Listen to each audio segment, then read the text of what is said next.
Hello and welcome to Racing Weekly, a podcast and YouTube show brought to you by oddschecker in association with Bet365. Looking ahead to Royal Ascot in the company of two of the finest minds in the sport of horse racing analysis. Steve Ryder, as usual, in his spot on the left. And welcome back to Andy Holding. Andy, I'll start with you first of all. How much do you look forward to the 5 days at the Royal meeting? It's on a par, isn't it, with Cheltenham as a pro punter, tipster. I wouldn't say you base your year on Ascot, but you'd like to think that you could come out, doing reasonably well. There's a lot of thought and analysis gone into it, particularly studying the two-year-olds. I like studying the two-year-olds as they, race from first to second run and get a kind of guide to how they've done on the time figures in comparison to others. Very similar to sort of juvenile hurdlers and novice hurdlers over the jumps.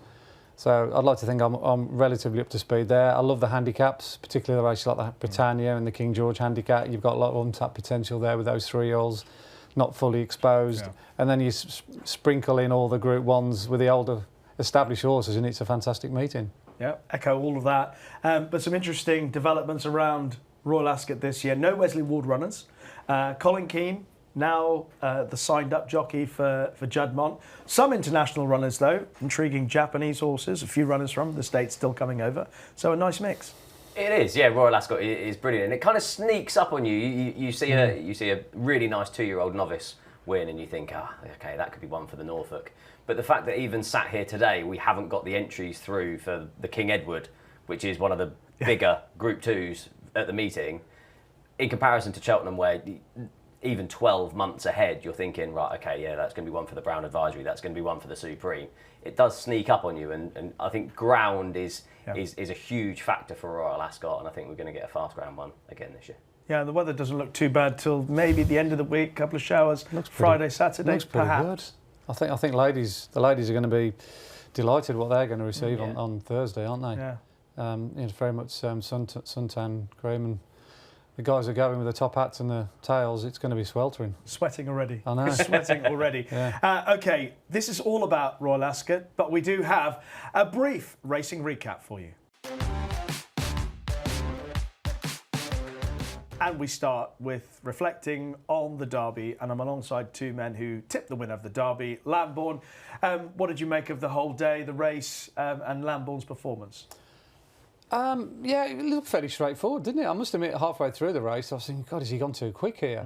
But then looking at the analysis afterwards, all the data, which is obviously freely available nowadays, and look at his overall time and comparing with what he did at Chester, which is one of the reasons why I tipped the thing in the first place, he didn't have to do anything more than he did when winning the Chester Vase. So it was a really good tactical ride by Wayne Lorden, a guy who was seriously underestimated. He's my idea of like the National Hunt version, or the flat version of Danny Mullins' National Hunt. I think Danny Mullins flies under the radar when Paul Townend gets a lot of credit, but Danny Mullins rides a hell of a lot of horses at big prices in big races at the big festivals and doesn't get any of the sort of limelight. I think Wayne Lorden's in that sort of mould. So it was really nice to see him win. One or two horses didn't perform, admittedly. They didn't live up to expectations. But it was very sort of slip anchor-esque, wasn't it? Serpentine-esque. He got to the front, dictated, kicked on at the right moment, and you knew, given that he was such a strong stayer and how he came home at Chester, that it was going to be very difficult for him to be beaten. And I think he was probably racing on the fastest strip of ground as well on that far side rail. They opened the rail up from the day after, and just before the rain came, and everything just worked out for him perfectly. And I think a few people, because of how well it worked out for Lambourn, have questioned the value of the race, because big price horses in behind, close up to Lambourn, and disappointments of Delacroix, for example, and Pride of Arras, and no ruling court in the race. How strong a derby do you think it was? Obviously, we have to see how the race pans out, but your instinct? Well, we were calling it an open race prior to it actually being off, and in hindsight it may be a weak renewal, but like Andy said, round in Tattenham Corner you knew that Lambourn was going to win because he stayed that distance. The rain didn't come in time for the Derby, but you looked at the Oaks the day before and you thought you are going to need stamina in order to win the Derby, hence why he was so well backed. But I thought realistically that prior to the race that the Ledger was the race for him further down the line, and after the race I still think the Ledger is the race for him further down the line. You get some of these Derby winners and you think the Australias of the world, that you think actually you might actually be better back down to 10, but I can't dream that they'll ever drop him less than a mile and a half. And hopefully some viewers of Racing Weekly are on nice prices for the Ledger, because straight after Chester that was recommended. It was really weird though. I remember actually watching. I was at Chester that day on a bit of a social day, and I stood next to Ken Pitterson, Darren Owen, racing colleagues, and after he went past the line, I thought, God, that was a good performance. I said, oh, what price do you think he'd be now for the Derby? Between us, we sort of went 5-6 to 1, and it was only when I got back into my office and looked at it the day after, and he was still 25 to 1 after he won the Chester Vase, and the time was gone. I was thinking, perhaps I've missed something. Is he going for some other race? Is he going for the French version? Is he going for something else, Queen's Vase or whatever? And he very much slipped under the radar. It was almost as if nobody kind of cottoned onto him at all. So yeah, he was freely available to back at big prices until really closer to the time when people thought, oh, the ground might be coming in his favour and he's going to get more of a test of stamina, blah, blah, blah. And he was declared to be a runner, that he ended up being a little bit of a momentum horse. Yeah, well, I think as soon as they crossed the line at Chester, I looked at the form and I went, oh, he's only beaten Lazy Griff. So not going to get carried away. Well, it was the third horse, which was the ICAT for Convergent. I'd put up Convergent that. I thought Convergent was a really good horse. His time figures are off the scale. He got a free run in front, and this thing just blew him out the water. I thought, that must be a good horse to beat Convergent like that. Okay, well, the 1-2 from Chester, the 1-2 in the Derby. And Lambourn, if you're interested now for the St Ledger, he's 5-2 favourite. Obviously, as Steve mentioned, was put up after that Chester run for the Ledger. The second choice with Bet365 for the Ledger is Mini Hawk at 6-1, and we'll talk about her, Steve, and just a really professional performance from her. She looks uncomplicated. I mean, we both liked her after the win at Chester. I think at the moment, in the battle with Steve Mellish between Mini Hawk and Giselle, we are beating him for once. I can say that proudly. Yeah, we are. Yeah, it's amazing, isn't it? Lovely Juddmonte family, and like you said, really uncomplicated. She rolled a bit down the camber, I suppose, late on, and maybe inconvenienced well. But I thought over that trip, if they met again, I'd definitely be in the Mini Hawk camp. I think they're going to go two different directions. You'd imagine Mini Hawk will be Irish Oaks, Yorkshire Oaks, mile and a half. Probably the Arc down the line, whereas Whirl will go Pretty Polly, maybe the Opera at the end of the season rather than the Arc over 10 furlongs. But I was impressed with the front two. Yeah. We both had our reservations around Whirl coming into it, but actually the performance in the Musidora and the performance in this race stamps as a really exciting filly going forward. Yeah, I mean, she would have been shoo-in for the DN, you imagine, Whirl had she gone for that. Mini Hawk, I think Ryan Moore said after the race, still a bit green. Did you see any of that in the performance? A little bit, yeah. I mean, when she got to the front, I didn't think she did a whole pile. Credit to Will as well for fighting as hard as she did, because she looked as though she was going to get completely engulfed. I actually fancy Will quite strongly. I've actually put Will up on my column on the day. I thought she was a solid alternative, an each-way alternative to Desert Flower. I thought she'd be in the 3 based on her Musidora time figure, which was the best going into the Oaks, and wanted to have to improve to sort of get to her, and obviously Mini Hawk did, and Ryan chose right, so it was a good choice from Ryan. But yeah, the beauty about Mini Hawk, she settles so well. I think that's the key to a lot of those good stayers. They don't do too much early, they just switch off. I mean, Ryan gets them to switch off anyway, but when you're looking at conserving energy and, you know, staying mile and a half, mile 6, which hopefully she'll do a little bit later on, that's one of her key components. But there's a lot of water under the bridge between now and, you know, Target Slope further down the line. We've got Ascot, we've got you know, Goodwood, the Voltigeur, etc., etc. So I'll be holding fire on sort of betting in too far ahead. Okay, and a brief word on the Coronation Cup. Again, a lot of chat about rides. I thought Ryan Moore gave Jan Bruegel a terrific ride. Some people were critical of Mikel Barcelona on Calandigan. I don't see what he did wrong. He was close enough if the horse was good enough, but maybe you've got a different view. Yeah, I've got a theory about Calandigan. I think he's got a lot of unfair press. His time figures are sensational in defeat. I just think he's been extremely unlucky. He was too far back at York when City of Troy got first run on him. Things didn't pan out for him out in Maidan. Again, he was too far back. I think he was close enough to pace at Epsom, if good enough. But what you've got to remember is they went a brutal gallop in the Coronation. Continuous obviously served it up. They wanted to make sure it was a proper test that will suit Jan Bruegel, who stays further. It was a bit of a hatchet job by Ballydoyle. And it drew the stamina out of Calandigan. I think Calandigan's fine over a mile and a half on good ground, but it rained and it made it more of a test. I think it was soft, then he's got the versatility and the tactical speed to be very effective over a mile and a quarter. So people are thinking, you know, he's looking a bit of a bridesmaid, a bit of a twicer, but I just think that's way ahead, way beyond the mark.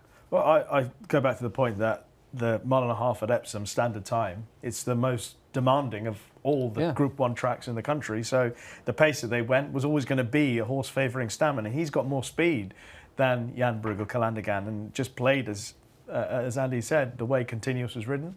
Is that how you saw it? Yeah, Lydia, Richard and I got this wrong. I hated the head carriage of Jan Bruegel on his reappearance, but maybe that was just because it was first run over 10 furlongs.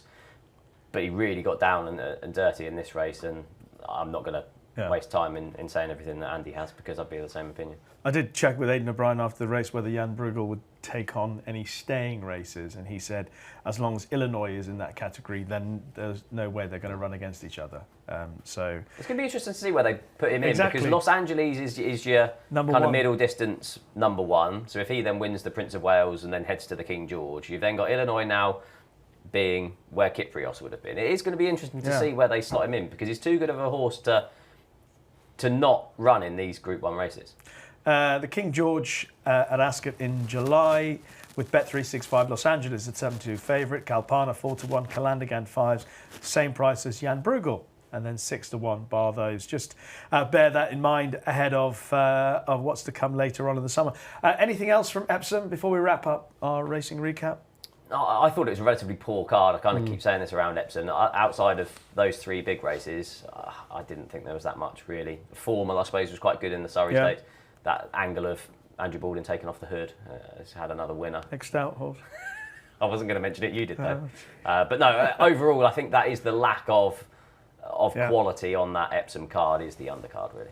I think if you're looking for a line of form to carry forward, you'd look at Persica's victory in the mile race, given how far back he was at halfway, and he still ran down a decent field, and he was 8th of 9 in the Lockinge, which we're obviously going to be talking about a little bit later on. Indeed. So that's already a boost to that form line. I like the Appleby 2-year-old who won the Woodcut Maximise. When Havana Grey came to Havana Grey. Havana Hurricane. Havana Grey's progeny. Came to and he sort of came at him quite quickly. There was no panic from William Buick, and the response, because quite often horses get caught out and they lose their rhythm a little bit. I love the way he responded to that. That was the thing I loved most about that performance, and the fact that Charlie Appleby said he wasn't their best 2-year-old is always noteworthy. I think he's got stronger bullets to fire at Royal Ascot. I think the second probably ended up running at Royal Ascot. That was a good run by him. He was a little bit slow away, caught on heels, drawn in stall 1. Stall 1 can be a great draw, but in the end it ended up being a poor draw. He was stuck in behind. He had to make a big move at halfway when he was at least 5 or 6 lengths off the pace to get there. And then that effort to get there, and the fact that Buick saved on the winner, that took its toll, and the stagger unwound in the end. Okay, well that is a look back at the Derby meeting at Epsom, and that ends this week's racing recap. Now, before we get into our Royal Ascot preview, just to let you know that our sponsor Bet365 have the best odds guaranteed offer for you. It's available on every single UK and Irish race from 8 a.m. on the day of the race. If you take a price and the SP is bigger, Bet365 will pay you at the bigger odds. Full T's and C's can be found on the website. And so we get into Royal Ascot, and what a meeting it promises to be, and what a way to kick things off on the very first day. The Queen Anne Stakes, a repeat of the Lockinge, but throw in international challenger Carl Spackler. Add to the mix Sardinian Warrior, Lake Forest going up in trip. It looks like it could be an absolute cracker once again. Bet365 have Rosalian as the 5-2 favourite, Dancing Gemini 4s, Lead Artist 9-2, Notable Speech 5s, Sardinian Warrior 7s, and then double figures the remainder. Andy, how do you see this one? I think this race is akin to having the Champion Chase as the first race of the meeting at the Cheltenham Festival, isn't it? You know, sharp 2 milers, we've got quality milers here. And the form lines are really strong this year, aren't they? Really good. You know, Dancing Gemini's really come of age. His numbers prior to running in the lock-in suggested he was the one to beat. OK, he didn't quite win, but I think it was probably more to do with how the race panned out. It was a little bit more slower run than he's used to. His Doncaster and Sandown time figures, when they've gone exceptionally hard and he's come through off lightning strong paces, has really seen him to best effect. They didn't go quite as quick in the lock-ins based on the data that we've got. So he's had to close into a quickening pace off the front. I think it definitely suited lead artist, who was obviously further up the field. It definitely didn't play into the strengths of Resilient and Notable Speech, who were even further behind Dancing Gemini. But interestingly, Dancing Gemini came out best if you just break down the sectional times from 3 out to suggest that he might be able to uphold that form. He did 33.1 from 3 out, and I think 33.5 was the Resilient and Notable Speech closing figure. So I think there's a case to be made for all 3 of those turning the form around with lead artists if the race is run a little bit more evenly or a bit more stronger run. I think Dancing Gemini is the stronger one of the 3. People will look at Resilient and say, oh, he'll need the run, and same with Notable Speech. Yeah. But I think straight tracks really suit Dancing Gemini. And I think based on the numbers that we've got, he's definitely the one to beat. But I do quite like Sardinian Warrior, who won the Pavilion. That again was a very strongly run race. And he came through really well to see off Docklands, who's a really good solid course and distance horse. Maydan, who finished 5th, has run well since, should have won at Goodwood. Even Phantom Flight, who finished 6th or 7th, went on to run really well in the Brigadier Gerard. So the form lines are working out really well there. He got beat by Swazi last time out. I think, was it the Gannet, was it? Or one of those French Gannet, Dispahan. Was it Dispahan? Yeah. He had that race won until the stamina kicked in of the favourite and just beat him over mile 1. But that was a mile 1. He's back to a mile, and I love course and distance form in Ascot. Yeah. He's my bet for the race. Even though Dancing Gemini sets the standard. Okay. We don't know how good he is, Sardinian. We don't know how good he is, but the beauty about Sardinian Warrior, which tips the balance of power in his favour for me, is the course and distance form. A lot of those previous Queen Anne winners have got Ascot form, and that's the one thing that Dancing Gemini, as of yet, hasn't got. 7-1. Sardinian Warrior for the Queen Anne with Bet365. Steve? I thought I was going to be sat here controversial that I wanted to take on the likes of Resilient and Notable Speech, because everyone seems to assume that they're going to progress past. I really like Dancing Gemini. If you look back at Charing last year, it's gone exactly the same. Doncaster, Sandown, second in the Lockinge, comes here. Hopefully he can do the same. He must be a strange horse to ride, because he's been ridden by 3 different jockeys. Kieran Schumacher, Ross O'Ryan and Ryan Moore. And all 3 brilliant jockeys have all gone too soon on him. Even Ryan Moore, I think if he had that again, I think he'd win the Lockinge. I'm just hoping that whoever rides him, obviously it's still a bit up in the air who's going to ride, just waits that little bit longer, because I do think he's got a wicked turn of foot. And then the other one is Sardinian Warrior, for exactly the same reasons as Andy has said. I was really impressed beating Docklands over that course and distance last time. The run behind Sosie is brilliant. He's now favourite for the Arc. I think I'll be back in Dancing Gemini to win and Sardinian Warrior each way. But I'd probably wait for the day, because loads of people are going to be wanting to back Resilient, Notable Speech, Lead Artist, and I think both of them will drift, and I think you'll probably get extra places on the day as well. Yeah, the market is funny. The other point about the race is pace, because I'm worried that as a fan of Resilient, the horse who I can't pretend I don't love this horse so much, but I'm worried where the pace is going to come from. Looking through it, I mean, Carl Spackler has made the running in the States, but I can't imagine they'd want to do that at Ascot, especially the stiff mile at Ascot, so I'd be concerned about that. Lead Artist has stayed 9, so they're not going to want that to be a dawdle. They're not going to want to be a dawdle, but having run in the Lockinge with the pace that it was, I mean, they're not going to go... No. Resilient's one of the most impressive performances he put up was when, as a 2-year-old, and he won at Ascot. The Wingfield, and he absolutely bolted up off a strong pace, and he came down the bridle and he sprinted away from good horses as well. That's the only worry for me about the pace of the race. How is it going to pan out? And Notable Speech I thought was going to sweep past Resilient in the Lockinge and then maybe challenge the other 2, but he didn't quite pick up. He looked to me like he really needed it. And afterwards, I think connections were buzzing. I bumped into Kieran Fallon recently, and that was the horse he was... he's been in the press a lot for the last couple of weeks, but that was the horse that he said he was most looking forward to running at Royal Ascot from the Charlie Appleby team. So passing that on, but I'm sticking with Resilient. I think he's a superstar still. So it's a funny one when you talk about pace at Ascot in general terms, because most of the time I like to be on a Jamie Spencer / Hayley Turner type ride, i.e. have nothing to do with the early pace. They go a million, the pace collapses, you come through strong. And we saw that year in, year out. But just recently, I don't know if it's the irrigation there or whatever, the ground, a bit more even and a bit more uniform. But a lot of the horses up with the speed tend to be holding out there, which, if you're a fan of Sardinian Warrior, can be ridden handy. I mean, he might have to make his own donkey work if nothing else wants to go on.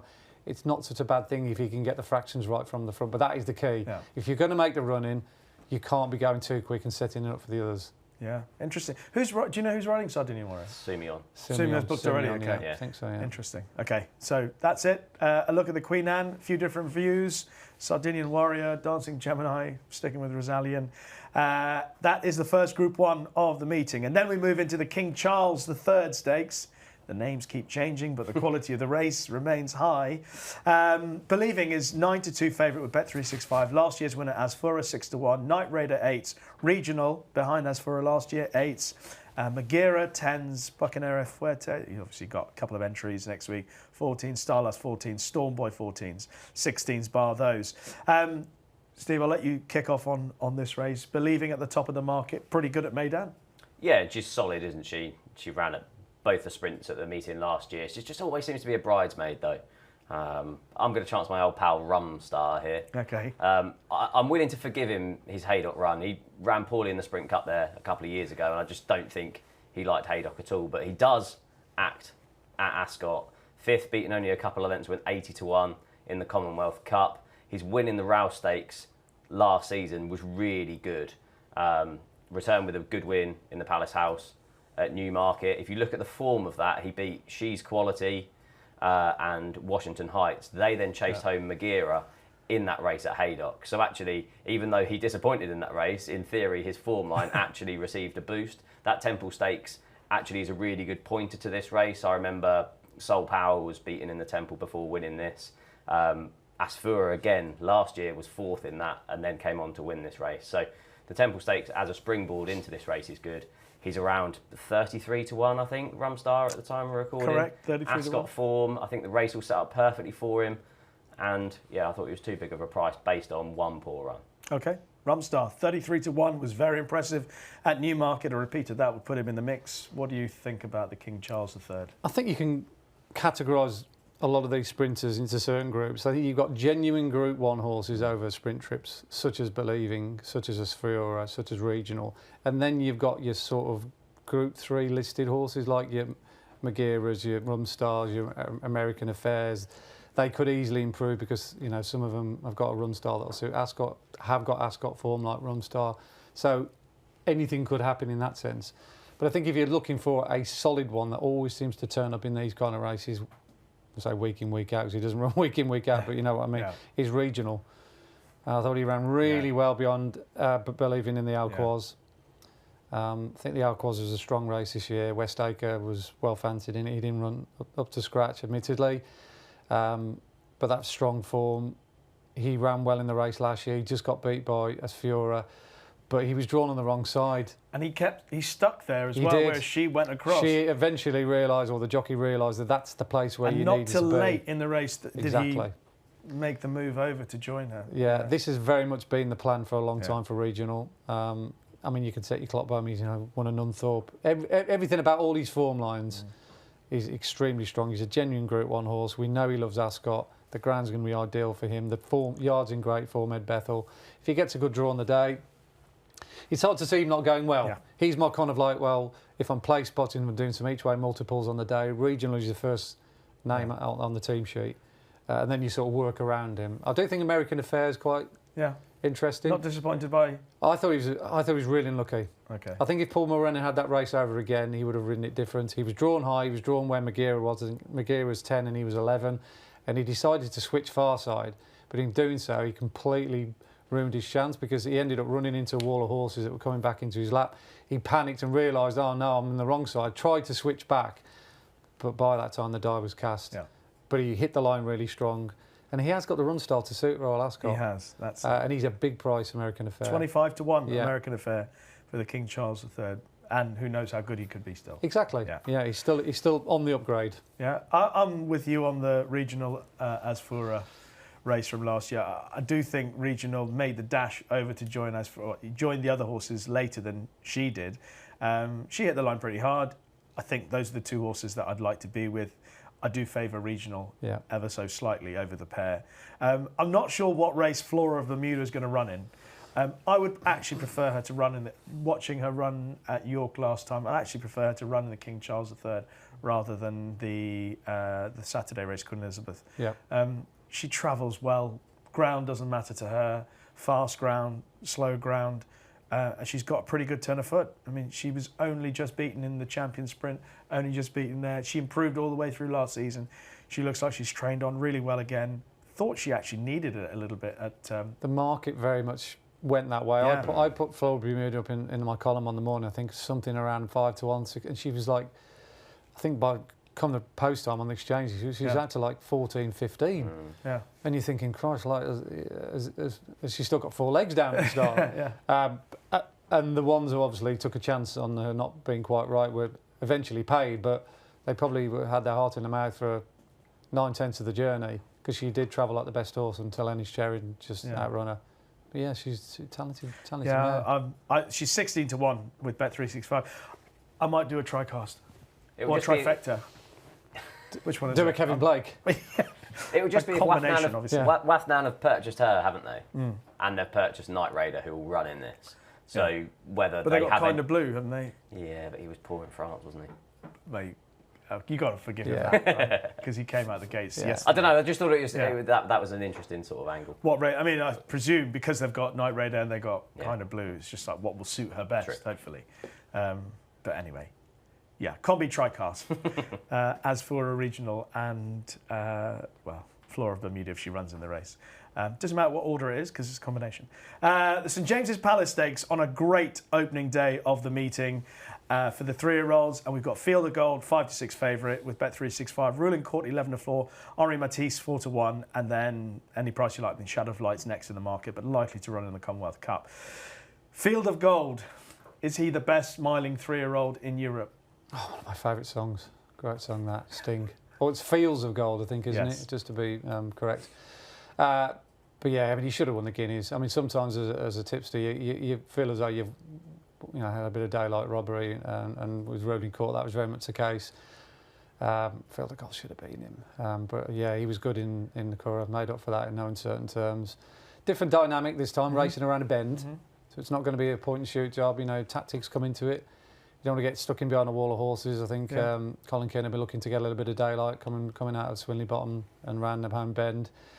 But Ascot should really suit a horse like him, because that slingshot manoeuvre off the home bend, coming into the home straight and getting clear up the middle, that's probably the place where he'll end up challenging. I think he'll be challenging behind Ruling Court again, and there's a good chance he'll do in this time. Whether I'd back him at prices, that price is open to debate. It's not my kind of bet. Normally I'd look for an each-way angle like Brazilian was last year and think, well, I've just backed the obvious each-way horse and the jack might come up. But unfortunately, Ruling Court's like 9-4, 5-2, which kind of stymies that. So then the obvious each-way horse is Henry Matisse. Henry Matisse 4-1, Is he genuinely good enough to beat those two? I'm not sure whether the French version is quite as good as the English and Irish version as of yet. Yes. And you think, well, why wasn't he in our Guineas? So who knows? But yeah, I can't see anything beyond those three, stating the flaming obvious. But I do think Field of Gold will have his revenge. I suspect this will be a strongly run race. I think Windlord might turn into the bullet train of modern day times. It's going to be the old style, because Ballydoyle have got a few in there as well, so it could be jump onto Ballydoyle, both having pacemakers going off. Well, will Godolphin also run Opera Ballo, and how will he be? Will he be dropped out right at the back and Ruling Court? Jersey, hasn't he? I don't know. He's a talent in his own right, Opera Ballo. He's a bit of a fruitcake. I could not believe he won at Sandown. No, he did everything wrong. I thought George Scott's horse was coming to win, and having pulled very hard, he still managed to find plenty. I mean, if they can get him to settle, talent. He's a serious talent. Yeah. He's definitely got to want to go down rather than up. Yeah. Okay. So how do you see it? Field of Gold. I think Field of Gold will win. The only thing that would concern me if he's drawn stall 1. But even if that was the case, I think Colin Keane's got so much confidence in him, he'll probably just sweep round the outside anyway. I wasn't in any rush to take him on at all. And Ruling Court not running in the Derby. I know they're saying, okay, he's fine, but still nagging in the back of your mind. Didn't run in the Derby, and then you drop back to, well, you've not dropped back because you're actually staying at the same trip. But makes you wonder how their training methods go. Do they train him any different to for a Derby, and then having to come back within a week? Good question. Yeah. I don't know the answer to that. I'm going to ask that question. That's what makes that there victory you go. There's what. Dawn approach back in the day so remarkable. We've given how but he ran they in must, the Derby. with a kind of way they approach it. Yeah. A different style at home, maybe different interval trainer. Like I say, I don't know what the approach is at the Appleby setup, but it could be worth asking the question. I've written it down for next week, hopefully. There's one for you. Yeah. I think Fielder Gold's proven that he is the best 3-year-old miler in Europe, possibly in the world. And stats as well for horses. Just looking through the stats for horses that win the St James's Palace, running both guineas is often one of the good things. And he was very impressive. I think he's going to take a world of beating the St James's Palace Stakes, but I'm not sure that is particularly original. It's a brilliant race, isn't it? Like the fact that we've got the English Guineas winner, the Irish Guineas winner, and the French Guineas winner. It's exactly the race we wanted. Terrific. The Prince of Wales Stakes on the Wednesday, the next Group 1 we'll talk about. Sadly, no economics in the race, but Los Angeles is a 2-1 favourite after his winning the Tattersalls Gold Cup last time. Anmart 7-2, just behind. Map of Stars 9-2.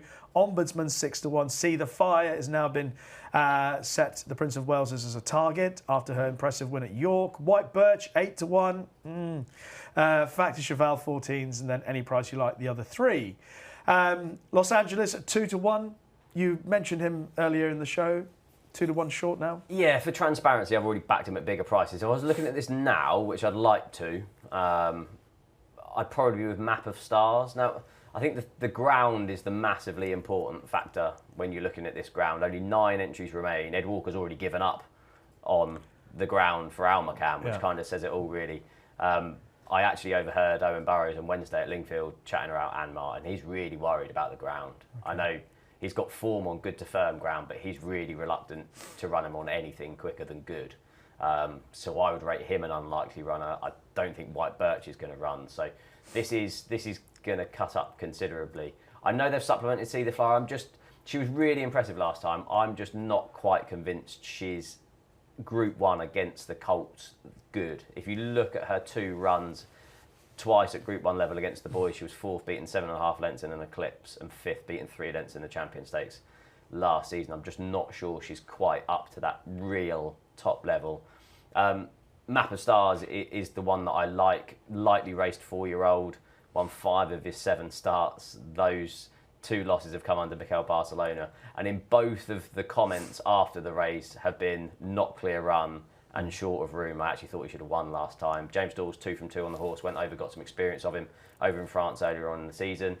I thought he was unlucky against Sosi. We've already chatted about the form of Sosi in the Dispahan. That was obviously in the Gannet. Hopefully Sardinian Warrior runs well in the Queen Anne, and that'll give a somewhat collateral form boost to Map of Stars. And the fact that See the Fire has been supplemented meant that Map of Stars has drifted slightly. I don't know what price, around 9-2. Yeah, I'd happily back him each way in that, because you'll still have 3 places currently on it, and I don't think you'll have 8 runners on the day. No? Okay. What's your take on this year's Prince of Wales? Man after my own heart. Back in a 9-2 shot each way. In a race that I think there'll only be 6 runners. Yeah, that's a good angle. Really good angle, yeah. I mean, my original thought perhaps a week ago was Amnart with the rain around, but now, as Steve said, that's got to be a slight issue, because I thought he travelled arguably like the best horse in the race in the Tattersalls. He came there to win, and that lack of a run, as Owen said beforehand, unfortunately took its toll. And Los Angeles has already had the run previously over the C&D, so that was very beneficial to him. That said, Los Angeles is just as reliable as a Swiss clock, isn't he? He just seems to be turning into that, like, no nonsense, no frills, just gets the job done, top class performer. His numbers are metronomical. We've got him doing virtually 3 identical speed figures of the highest quality. That Tattersalls Gold Cup was a hell of a race. I'm not, because I can make a case out of him. I think White Birch has given a poor ride, actually. For a jockey so inexperienced as well, I thought he wasn't seen to good effect that day. But the things with White Birch, I think he is a Curragh specialist. I think he's a better horse at the Curragh. He basically runs every other week at the Curragh. He doesn't miss. I mean, all those big gigs, he's there.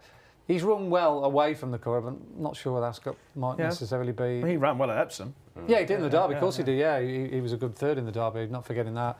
But yeah, I've just got a nagging at the back of my mind that'll suit him best. But yeah, Map of Stars, obviously, Steve's outlined his chances. Very strong in V1 Schwarz. That's top quality form. The only problem is with French horses, we don't do time figures for those, so I'm not really sure what he's done in relation to the UK horses.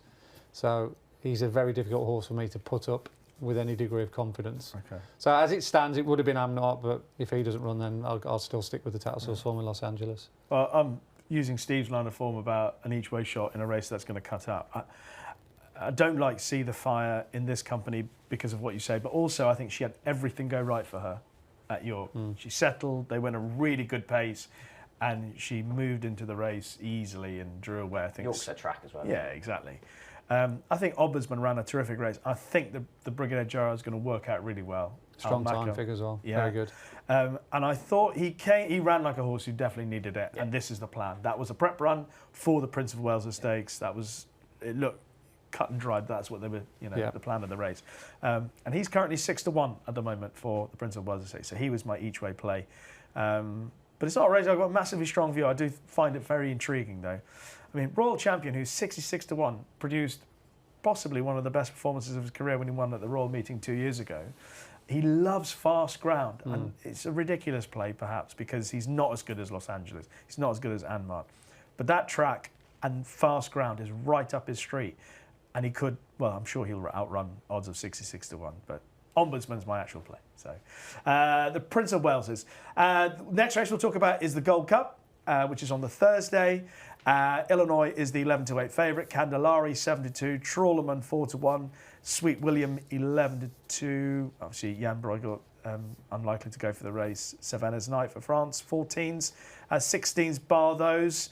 How would you like to see this race play out, or how do you think it will play out, Andy? I think Illinois will win. There are a few bomb-proof looking favourites at the Royal Meeting this year. Sometimes it doesn't pan out, but looking at it going into it, I think he's got the strongest credentials. I loved him in the Ormond.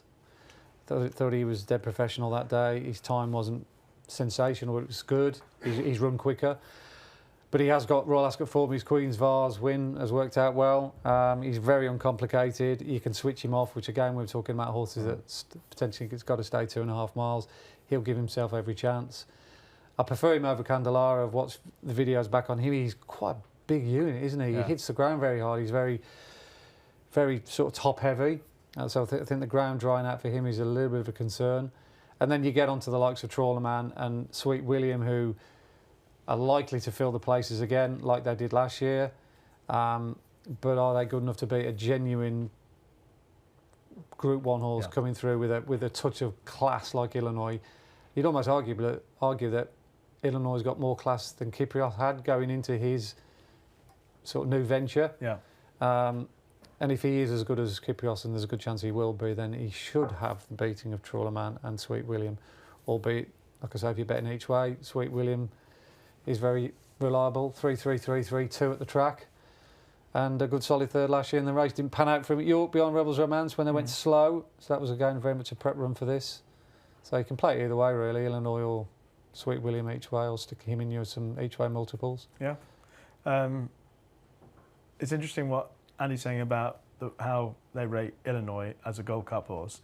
Because of course for the last few years, Kyprios has been the standout horse. The horse who got closest to Kyprios in the race last year was Trawlerman. So based on that, just theoretically, you're going to say, well, in order for Trawlerman to get beaten, Illinois has to be up there with Kyprios. So do you believe that Illinois is this type of stayer, a Kyprios type of stayer? 100%. I had to do an anti-post piece on this race for oddschecker, and I went into it. I wanted to go into it, and I thought, right, I'm going to take on Illinois. So I ran some trends, and it came out as Illinois. And I looked at the form, and it came out as Illinois, and I kind of went, oh, okay, fine, I'm going to do that. So if you look at the trends, all 12 previous winners were rated between 4 and 6, which is a negative for Trawlerman and Coltrane. 10 of the previous 12 winners won last time out. That's a slight negative for Sweet William, but I'd kind of give him a pass because it was a slowly ran race that wouldn't have suited. 8 of the previous 12 winners were favourites or joint favourites. 8 of the previous 12 winners were trained by Aidan O'Brien or John Gosden, which isn't particularly helpful in this. And 7 of the previous 12 winners had already won a Group 1. Now that's an interesting one because Candelari hits that and Illinois doesn't. But if you look at Illinois' Group 1 form, he was beaten a length by Los Angeles in one. He was beaten 2 lengths by Sosi in another, and beaten a neck and a St Ledger by Jan Bruegel. Interestingly, all 3 of those this season have won Group 1s already. So he's very unlucky not to have a Group 1 win on his CV. there's no chance he'd be running here unless Kyprios was out. But he has looked the heir apparent even last season, has that Royal Ascot form, winning the Queen's Vase. I thought he was rock solid. He's definitely going to stay this trip, isn't he? The way that he races is going to give himself every single chance, and yeah, impressive on his reappearance. I thought he was actually a really good bet. All right, Illinois 11-8 with Bet365. I couldn't play him at 11-8 without knowing for certain. I mean, it is 2.5 miles, and you've got to be absolutely certain, because I can't imagine that they would just let him have his own way. I mean, they might do. They might do. But I suspect William Buick will go forward on Trawlerman and try and ride a race. I mean, he was very good at him at Sandown last time. Everything went his way. I think the winner's going to come out of the Gosden stable. I watched the race at the Gold Cup back last year, and I watched Sweet William, and when they started to quicken, he was just at the back of the main body of horses with a bit too much ground to make up. Yeah. He stuck on really nicely to finish third, but he was just too far away from the action, didn't get into it with Kyprios and Trawlerman. And I like him. I liked his comeback run, so I'll probably side with him of the two horses, but no strong view. I mean, you'd be disappointed if you backed both of them each way. They're not going to be far away. The only thing with Sweet, I think Sweet William's 0 from 5 at Ascot, but obviously he keeps bumping into Kyprios. But yeah, I thought he's the kind of horse I like to back each way. You know, you have that win part of it as a possibility. Yeah, exactly. I mean, he's 11-2. The each way terms 50 the odds 1, 2, 3 with Bet365. So I cannot see him not being close in the race. I think of the top four, Candelari for me is most vulnerable because of exactly what you say. He does pound the ground quite hard.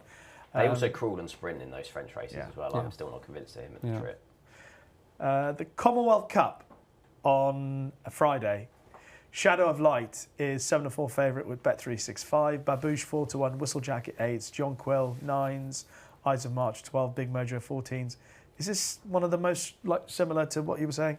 One of the more straightforward Group 1s of the week? If Shadow of Light definitely runs in the race, which it appears he will be, then 7-4 is actually not bad, I think. Yeah, I think he's quite far clear of Babouche and Whistlejacket in here. 4-length winner of the Dewhurst. 4-length winner of the Middle Park, and then went on to win the Dewhurst. All the vibes around him pre-Guineas were awful. Struggled to get past his workhorse. William Buick's not going to ride. And for him to run as well as he did in that 2000 Guineas and make that unbelievable move on the far side between 3 out and 2 out, or 2 out and 1 out, I thought was a really good performance. I've missed all the fancy prices, but I thought he was a worthy favourite at 7-4. If I was to chuck one in at a massive price, it'd be interesting to see who David Egan rides for ammo in this. Because Arizona Blaze I was quite disappointed with the last time. Yeah. And Diablo Rojo, I think, is quite interested in this. Was the first winner out of Freemason Lodge, trained by Raphael Ferrer, when winning a Lingfield novice under a penalty. Was too keen when fourth in the Greenham over 7 furlongs. And then was second, beaten only half a length by Big Mojo in the trial here at Ascot. So he's got that form there. Big Mojo and Ain't Nobody finished 4th and 5th in the Sandy Lane on the next starts. Diablo Rojo's kind of been kept fresh for this, but he's got a good record over 6 furlongs. He's got that Ascot form, and he's around sort of 33-1.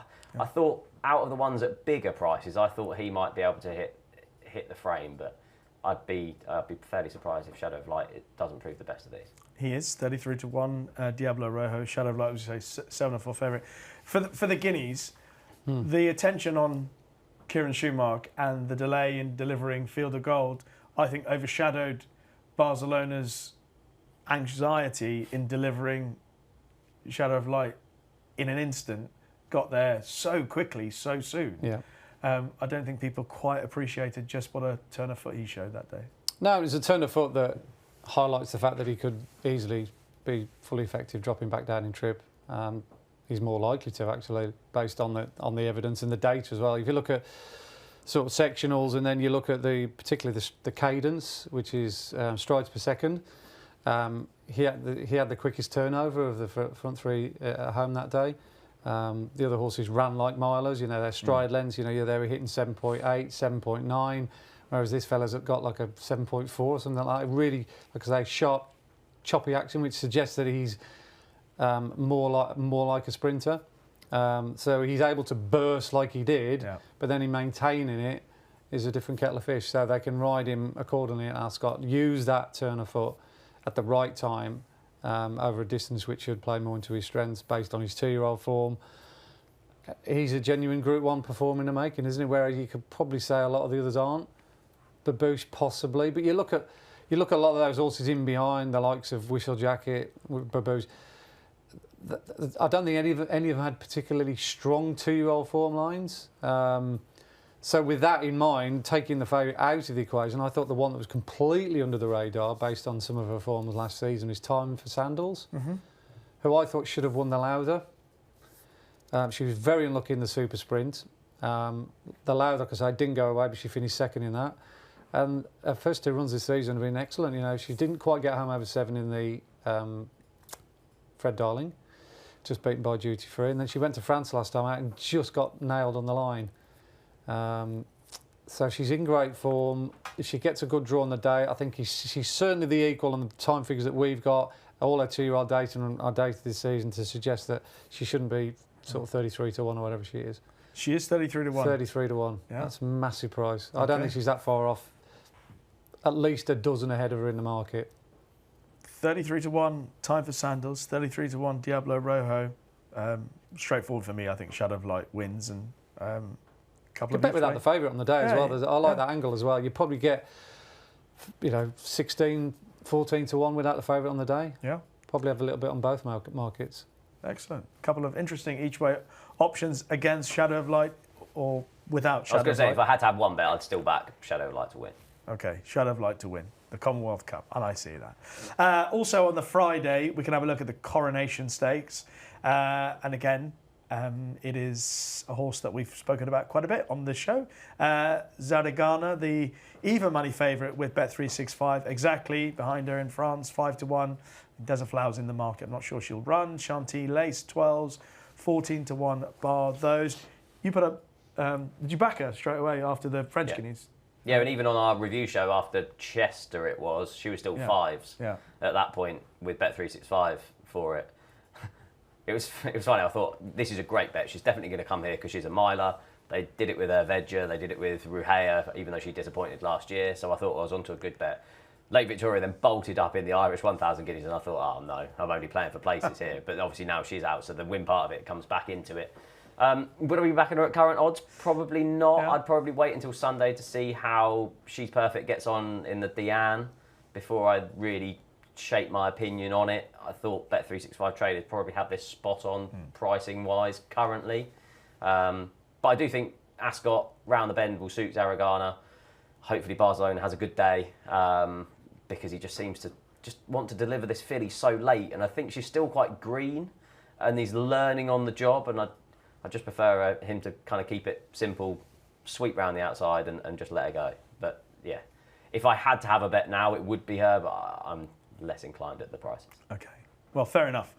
She's even money favourite because she's clearly very, very good. Yeah. And if things go her way, if they get a good pace, she's going to take some stopping, right? Yeah, absolutely, Rishi. Yeah, not a race that I would probably look to be sticking up on my column. I think I usually base my sort of mindset on would I be putting that up? Absolutely not. Not my kind of bet. I mean, most of the time my horses don't tend to go for anything under 2 to 1 if I can help it. So yes, she won't make any interest to me. I'll let Steve enjoy the fruits of his. Yeah, exactly. Yeah. He'll have his day in the sun there. I'll be very interested in what race Chantilly Lace runs in. I thought she ran really nicely in the Guineas. I did as well. Not sure whether if she ran here, she would still be my each way play. Yeah, but she's in the Ribblesdale as well. Yeah. And looking at her pedigree, she's by Lap de Vega out of a horse very much influenced mile and a half on the dam side. So they might roll the dice and run her in the Ribblesdale because they'll end up running over a mile and a quarter at some stage minimum. And she ran like a mile and a quarter horse in the Guineas. She also looked like she didn't come down the hill. She's quite a big. She's tall. Tall. Yeah. Very tall. Very sort of athletic-looking filly, but she's like a spider on a hot stove going down the dip. I thought she ran quite well in the Guineas because she travelled nicely just behind Desert Flower. She was on that side of the track. They start going down the hill. She comes off the bridle and you can almost see her reaching for the ground. Then they hit the rising ground and she just starts to pick up again and probably finish best outside of Desert Flower. She was picking up really nicely. if they ran her here, I thought good pace, stiff mile, round the bend. I think she'll be finishing the race off better than most. If there's a good pace, there could be a decent size field. So, interested in her. 12 to 1 with Bet365. But there's the option of the Ribblesdale as well for her. So that race can change complexion kind of based on what gets supplemented, because Falakea could come in. The vibes don't seem too strong on her at the minute, but Kontiki as well, I think is going to get supplemented for Jane Chapel. I thought Falakea, she might be out for a bit. It doesn't seem. I think so. Okay. Has it been confirmed that she's not going to I'm not sure. I saw the. I know she missed the Diane, but I didn't know she. I thought something about her being out for the summer, back at the end of the season. But Kontiki obviously won at York. Consecrated didn't do a huge amount for the form yesterday, though. No, that was disappointing. Okay, so that's the Coronation Stakes. Saturday's Group 1 is the Queen Elizabeth II Jubilee Stakes. Lazat is the 3-1 favourite with Bet365.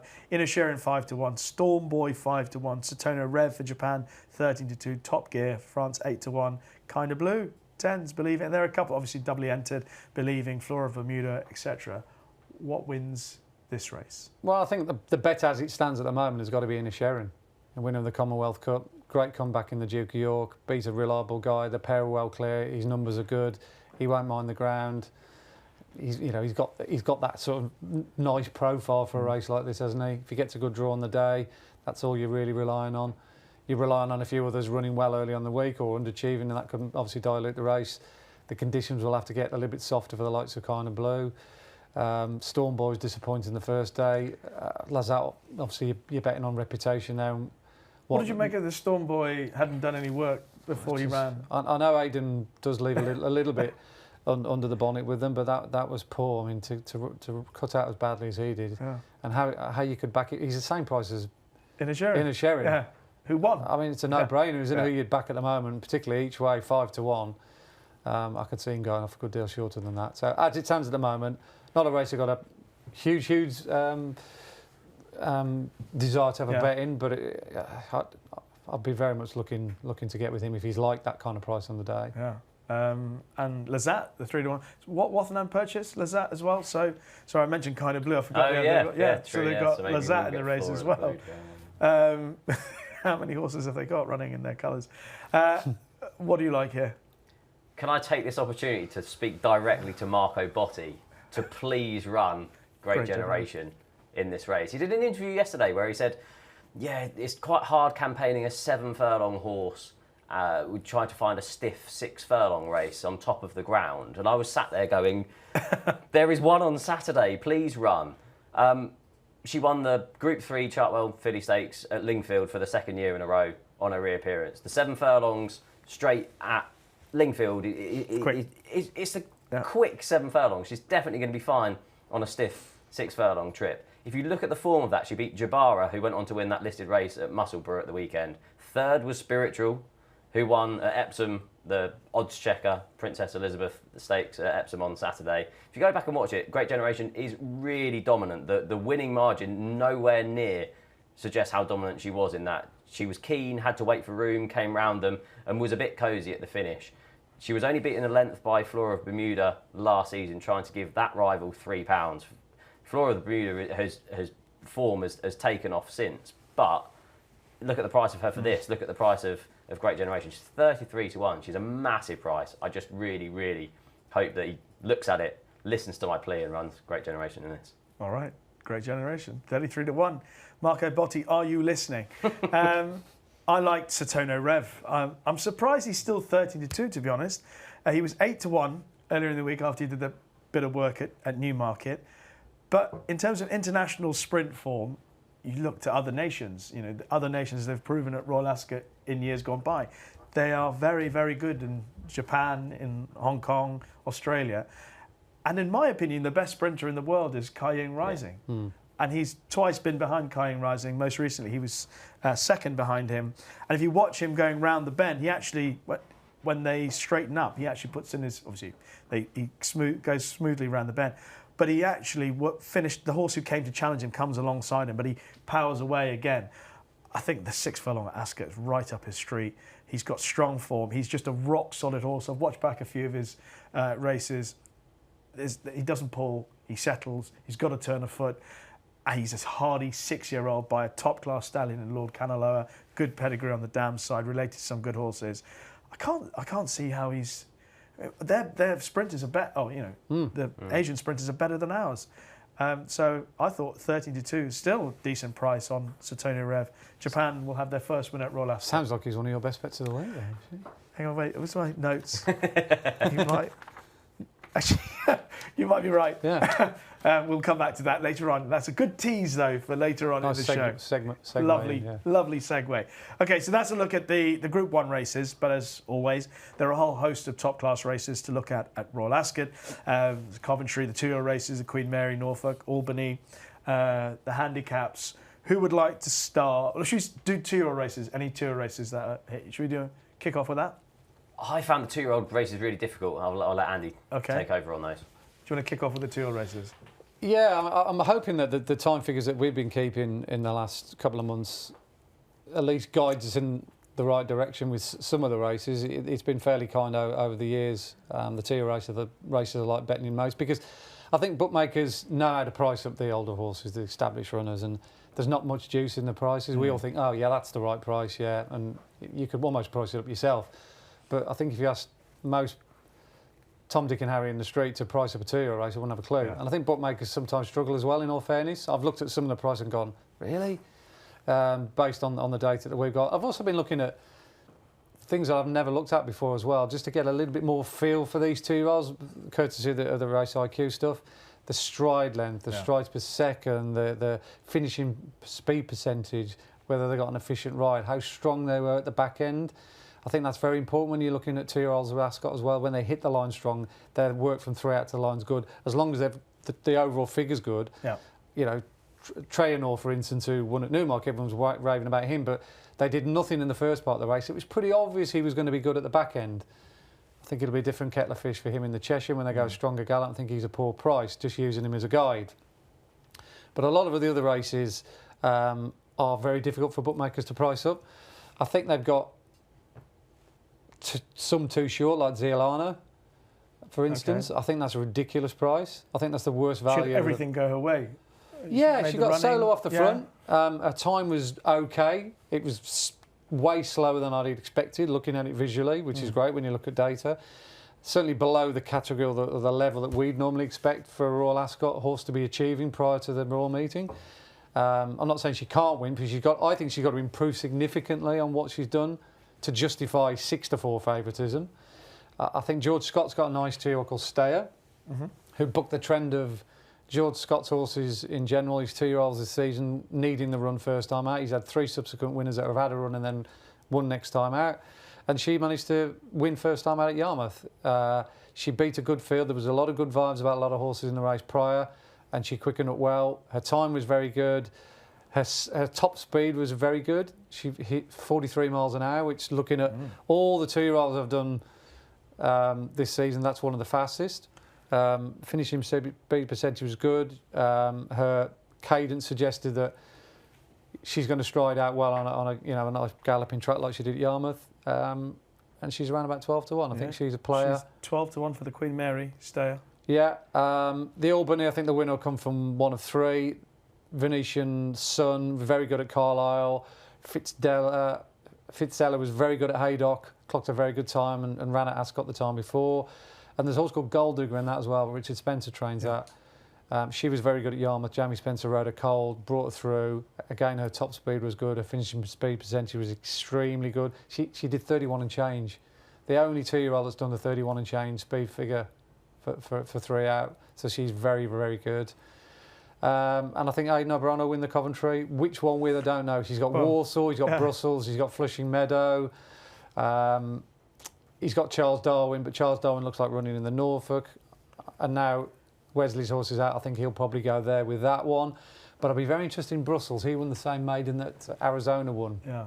I think he's got 6 in the Coventry. But those are the best 3. Yeah. Gustard's the other one. Well, Ryan's ridden 4 of them. Yes. And 2 he hasn't. Yes. So I presume whatever Ryan rides will be the standout. Well, Brussels beat a really good guide. The Brussels beat a horse that had already shown good solid previous form and had the experience of running up the stand rail.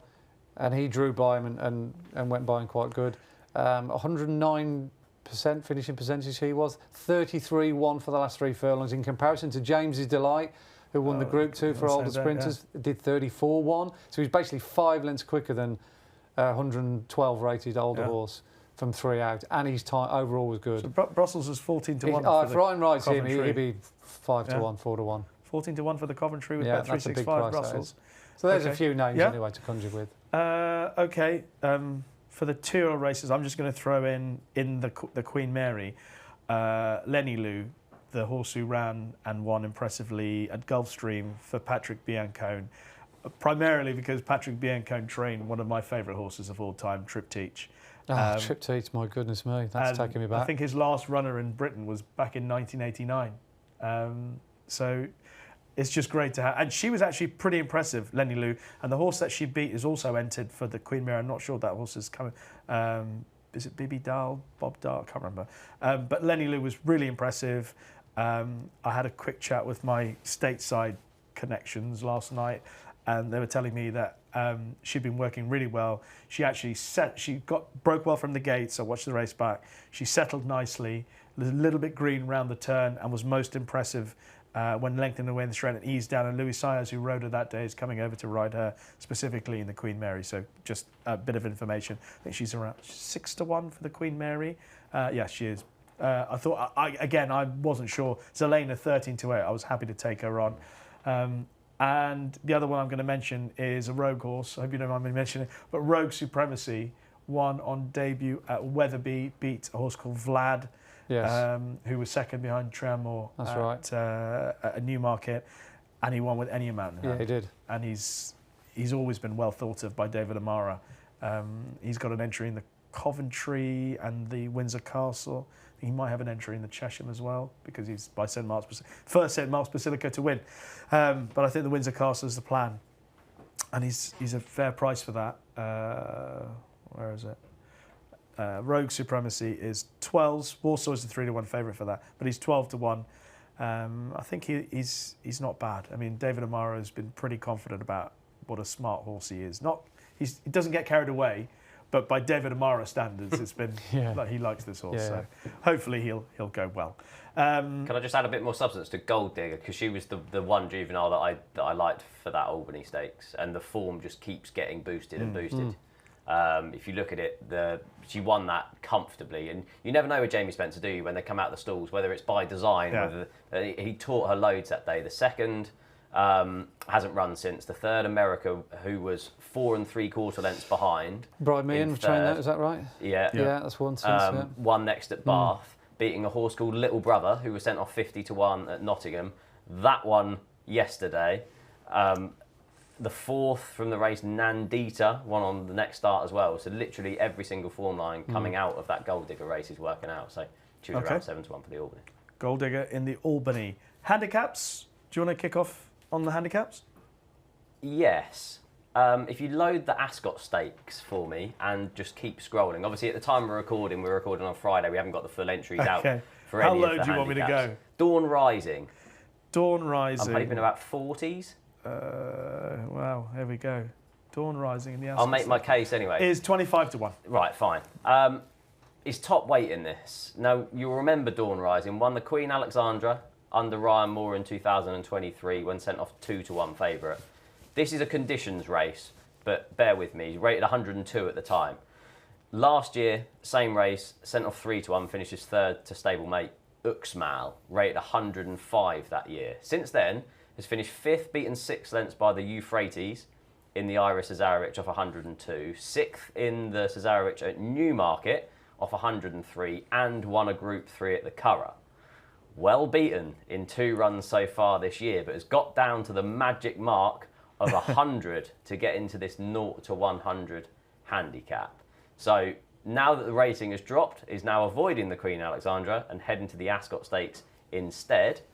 Good bit of race planning by Joseph O'Brien in the colours of green and gold, and I thought 25-1 was madness. Interesting, very interesting. Good work. 25-1. Dawn Rising for the Ascot Stakes. Do you want to pick up with any more for handicaps, or do you want to pass the baton? Copper Horse Handicap, we mentioned a couple of weeks ago, French Master, a recent Wathnan purchase. We kind of highlighted the form from that Newmarket race when he was second to El Cordobés. Relished the step up in trip to 1 mile and 6. Rab Havlin, let's be honest, had a bit of a mare last time. Horse got him out of trouble. But as a result, has only gone up £4 in the handicap, was much more dominant than that today. He isn't a mad price. I think he's going to be around sort of 4 or 5 to 1, I think, for that Copper Horse Handicap, but he should probably go in again. Yeah, Copper Horse Handicap. French Master is indeed the 4 to 1 favourite for that. Andy, anything for the handicaps for you? Just one. I'll mention one. Probably one of the strongest bets of the week. No betting on it yet, but I love the Britannia handicaps. One of my favourite punting races this season. I've been following that Taroom form line. Taroom, who won at Thirsk, and then he went and won the Silver Bowl at Stayed on really well. And I was really hopeful. I was glad that he won. I put him up that day, but I was more hopeful of that form sticking up because I really like Parole Doro, who chased him home at Thirsk in a very good time figure. But Parole Doro was very fresh, very keen, too exuberant early on. Came to win the race. I thought, Christ, he's still going to win. But he just didn't quite see it out, having pulled too hard, but that was a really good run. This has been the plan ever since, I've been told. And the crucial thing about him as well, which many horses in the race won't have, he's got Ascot form. He raced as a 2-year-old. He had 2 runs of 2-year-old. His first race was on debut when he finished second to Tiger Mask over 7 furlongs. So he's already had a taste of running over the straight track there at Ascot, and just that 1 run under his belt. Obviously kept his powder dry, doesn't want to get any more, his handicap mark to go up anymore. I think Taroom's a group horse, and I'm hoping Parole Dora is a group horse as well in a handicap. So Parole Dora for Michael Bell in the Britannia. Okay. I'm going to mention the Royal Hunt Cup. Obviously, My Cloud is the horse that everyone has seen. 5 to 1 favourite with Bet365. Has won at Ascot and just got up to win last time out, where, in fairness, I don't think the way the race was run suited him, and he just got there. Yeah, very slow run. Boyfriend who was out in front, and he did well to win. So clearly, being a half brother to Palace Pier, running off a mark in the 90s, there's maybe still scope for a horse who could turn into a pattern performer. I liked the horse in behind him though that day. Epictetus. He used to be with John Gosden. He's now with Jamie Osborne. He's down to a mark of 101. But you watch the race back again. In that slowly run race, he's in behind horses, doesn't really get into it, isn't given a hard time, and isn't beaten that far. Jamie Osborne's very good at these horses. Oh, class. Taking these horses. And I'm keeping an eye on him. He's 50 to 1 for the Royal Hunt Cup. And there was another horse when I was going through this race. There's a horse called Greek Order, who you may remember was trained by the Charltons. Yep. Just touched off in the Cambridgeshire. Went to the States. Was trained by Bill Mott. Was gelded. Done nothing in the States. But he's come back.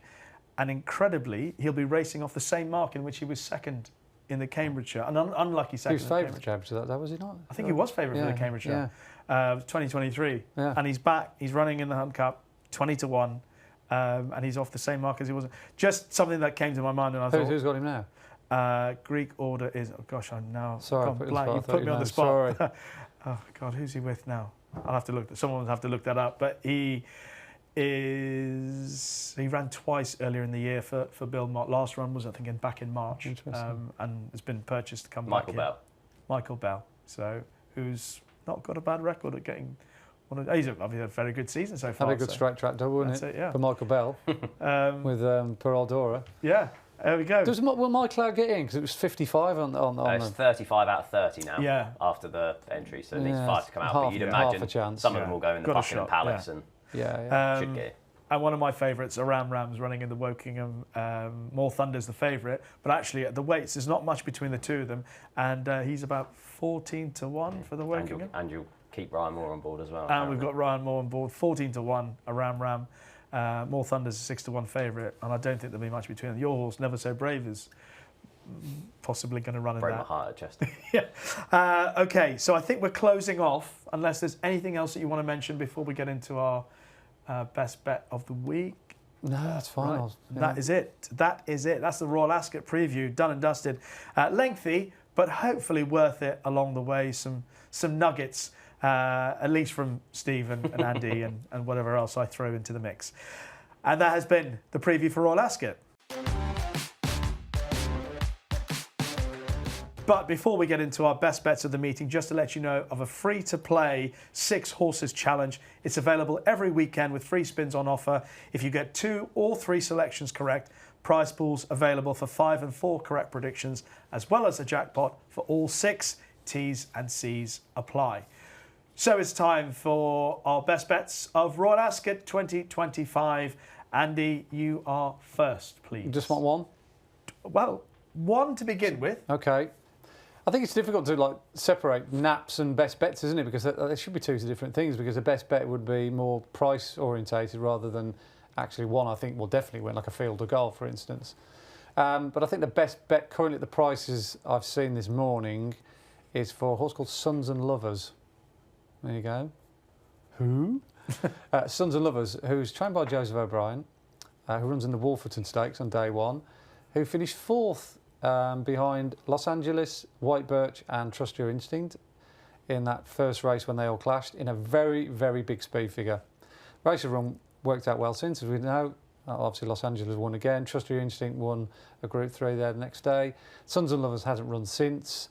He ran last year for James Chapel Hyam before being gelded in the Hampton Court when he finished 6th behind JRB. Looked threatening but just didn't quite see it out. And this has been the plan all season for Sons and Lovers, so I've been told. I think he's 25 to 16 to 1 now. Okay, still a good price. Yeah, he shouldn't be anywhere near that price based on the numbers. And it's a race. Although there are a lot of horses in it, there's not a lot of strength behind a few of them. No. I mean, FJAR is the 4 to 1 favourite. So okay, Sons and There you Lovers. go. One from left field. Tuesday, 16 to 1. Steve. A short price, I think Illinois is going to prove really hard to beat in the Ascot Gold Cup. But a bigger price, and I haven't mentioned him yet, in the Royal Hunt Cup is Volterra. Yeah. For Kevin Ryan. Looks really progressive.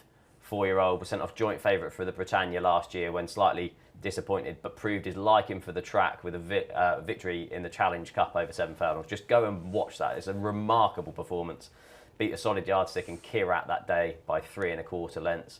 Ran in the John of Gaunt on his reappearance at Haydock over 7 furlongs. The first time he'd ever contested a group race. Helped set a strong pace that day. Beaten less than 2 lengths by 10 Bob Tony and Kinross. Was rated 103 that day. Handicapper was impressed. Was rated £5 to 108. But because it's an early closer, gets to run off 103. So it's £5 well in at the weights. I'm hoping that tempts them into running here. The mile shouldn't be an issue. He's 8 to 1. Hopefully gets a good draw. You never really know at Royal Ascot, but yeah, I'd personally have him the most likely winner of the Royal Hunt Cup at 8 to 1. Okay, Volterra 8 to 1 for the Royal Hunt Cup. Been really impressive towards the back end of last season, as you say. The If runner. you just watch that Challenge Cup, and if you're not really impressed, you're in the wrong sport. Can we get a Yankee between us here, by the sounds of it? Well, at least a patent. Yours is the Well, here we go. Japanese horse. Yes, my best bet of the week is in the Queen Elizabeth II Jubilee. It's Satona Rev. He was twice behind the horse who is the best sprinter in the world, Kaiying Rising. He's a top-class Group 1 performer from Japan. Japan, Hong Kong, Australia, they have the best turf sprinters in the world. And he's been runner-up or second on his most recent start behind Kaiying Rising. He's 13 to 2 in a race where Lazat's a 3 to 1 favourite, Inisherin's 5 to 1, Storm Boy's 5 to 1. Those are the 3 horses in and around him at the head of the market. I don't think Lazat is a 3 to 1 shot for a Queen Elizabeth II Jubilee. Inisherin, okay, he was good in the Commonwealth Cup last year, but this is a much tougher task for him against a horse like Satona Rev. Storm Boy, I can't believe that he's 5 to 1 after the run he produced on his first start for Aidan O'Brien. And then you've got a rock solid, top class international Group 1 6-year-old. He's hard as nails.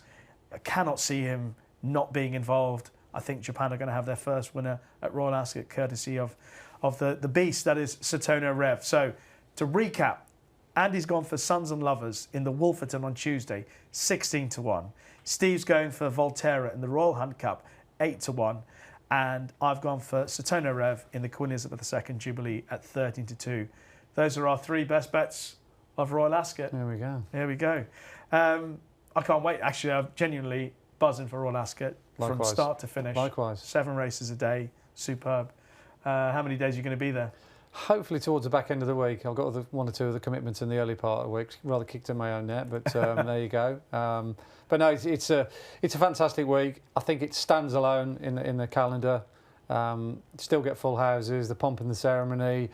You know, the traditions are still there, even though they've obviously tweaked it to get along with the sort of modern lifestyle. You know, the band afterwards, the picnics in the park. And even the race cards are still the same. Yes. Going back, I've still got race cards from the 80s and they're still exactly the same. Tradition. I Tradition, think yeah. it's worthy of its place A lot in to be said for it. society. You're coming along? Yeah, I'm trying to avoid Andy, so I'm going to go for the start of the week. So I should be there Tuesday, Wednesday, and then at Newmarket on Friday. Excellent. And no one can avoid me. I'm going to be there all 5 days. I cannot wait for it. Great meeting. Really enjoyed previewing it with you two. And thank you very much for joining us on this episode of Racing Weekly, brought to you by oddschecker in association with Bet365. Good luck with your selections for Royal Ascot. Thanks to Andy and Steve for their part on this episode of Racing Weekly. If you like what you've heard or watched in this or any of our previous episodes, then leave us a kind comment in the Apple Podcast review section or in the comment section on YouTube. Enjoy all the engagement. We're back next week, Tuesday. We'll reflect on all the action from, the Tuesday after Ascot. Yes, not next week, Tuesday, given where we're recording. And then, of course, we'll be looking ahead to the Irish Derby. Gary O'Brien's going to be joining us for that, so look forward to that. But in the meantime, have a great Royal Ascot, and we'll see you all very soon.